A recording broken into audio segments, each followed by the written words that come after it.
नमस्कार।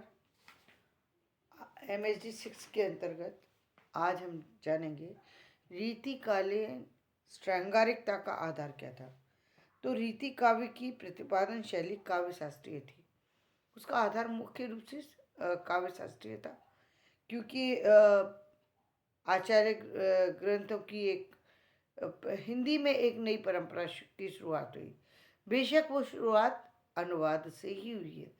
संस्कृत के आचार्यों के लिखी गई पुस्तकों के अनुवाद के साथ ही रीतिकालीन साहित्य का उदय हुआ है। लेकिन दो तीन चीज़ यहाँ पर बिल्कुल स्पष्ट रूप से सामने आती हैं।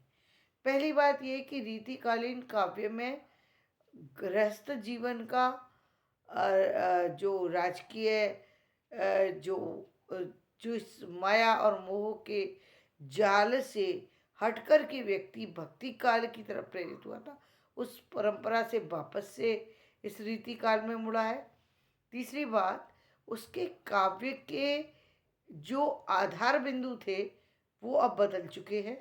वो अब आधार बिंदु जो पहले वो भक्ति को आधार बिंदु बना रहा था, आध्यात्मिक प्रेम को आधार बिंदु बना रहा था, अब वो सब श्रृंगारिकता में बदल चुके हैं।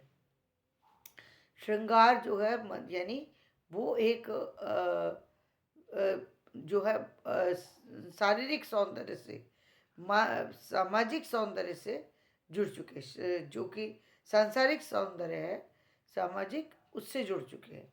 तो श्रृंगारिकता का मूल रूप चेंज हो चुका है। यानी पहले आध्यात्मिक प्रेम पर बल था, अब व्यक्ति का सामाजिक प्रेम पर ज़्यादा बल है और वो उसी की तरफ आकर्षित है। आपने देखा ये होगा कि ज़्यादातर लोग तो जो है जो सौंदर्य पर ही महत्व देते हैं। बाकी जो आंतरिक सौंदर्य है वो तो व्यक्ति बाद में दिखता है, पहले बाह्य सौंदर्य को ही दिखता है। तो उसी श्रृंगारिकता के विषय में यहाँ चर्चा की गई है, क्योंकि राजाओं की विलासिता वापस से इस समय में इस काल में जो है वो बनी और उस विलासी समाज का उदय हुआ। जो विलासी समाज कहीं एक तरीके से विलुप्त प्राय हो चला था, वो अब फिर जो है सामने आ गया।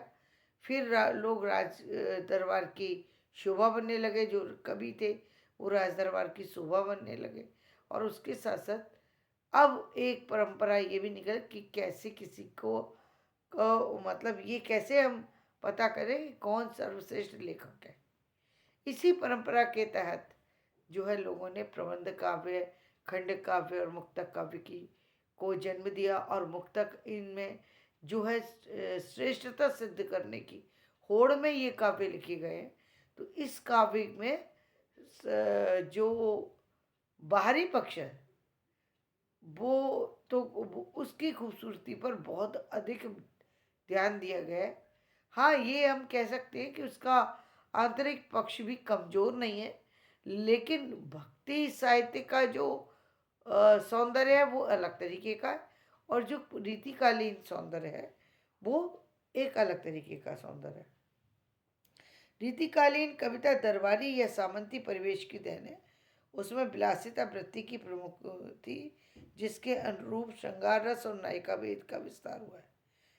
फारसी विदेशी दरबारों की समादृत भाषा थी।